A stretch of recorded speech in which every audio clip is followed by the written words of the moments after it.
मवेशी पालकर अपने बच्ची का भरण पोषण करने वाली 38 साल की इस मां के लिए ये 8 साल बेहद दुख भरे थे।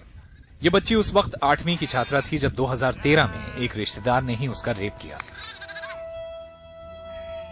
2015 में महिला कोर्ट ने आरोपी को यौन उत्पीड़न का दोषी मानते हुए उसे पॉक्सो कानून के तहत 12 साल कैद की सजा सुनाई।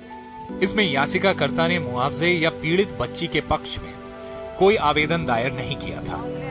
पॉक्सो नियमों के बावजूद सत्र न्यायालय या सक्षम पदाधिकारियों के आदेश पर पीड़ित को यह मुआवजा लेने का अधिकार है। कैलाश सत्यार्थी चिल्ड्रंस फाउंडेशन के सहयोगी संगठन बचपन बचाओ आंदोलन के पास जब यह मामला लाया गया तो पीड़ित बच्ची को सच्चाई का पता चला। मद्रास उच्च न्यायालय ने अब राज्य सरकार को उचित मुआवजा देने का निर्देश दिया है, जिसमें फाउंडेशन ने एक याचिका दाखिल करने में मदद की। We are trying to, help them. हम उन्हें उचित मुआवजा दिलाने में मदद करने की कोशिश कर रहे हैं, जिससे उन्हें परिवार चलाने में मदद मिलेगी। उसके स्वास्थ्य पर उचित ध्यान रखा जा सकेगा, उसे उच्च शिक्षा भी मिल सके और उसका भविष्य अच्छा हो। Education, so that her future will be better in coming days.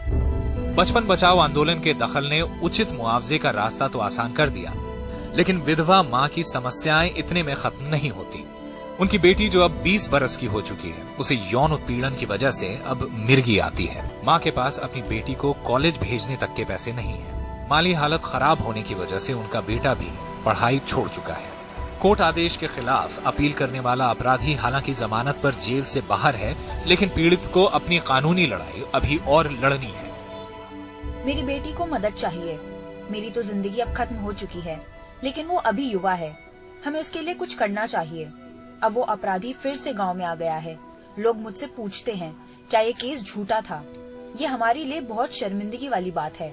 हम अभी भी संघर्ष कर रहे हैं। मद्रास हाईकोर्ट के उचित मुआवजे का आदेश आने के बाद पीड़ित परिवार अपनी युवा बेटी के पुनर्वास को लेकर तमिलनाडु सरकार से उचित मुआवजे की आस लगाए बैठा है, लेकिन कई लोगों के लिए जागरूकता की कमी और एक निम्न स्तरीय जांच के चलते इंसाफ की मंजिल बहुत दूर है। Kailash Satyarthi children's foundation justice for every child अभियान देश भर में यौन उत्पीड़न के शिकार बच्चों को कानूनी और मानसिक स्वास्थ्य से जुड़ी मदद देने के लिए प्रतिबद्ध है। आपका सहयोग हर बच्चे को न्याय सुनिश्चित करने में मदद करता है। हर बच्चा महत्वपूर्ण है। सहयोगी सुरेश के साथ चंगलपट्टू से सैम डैनियल की रिपोर्ट, NDTV।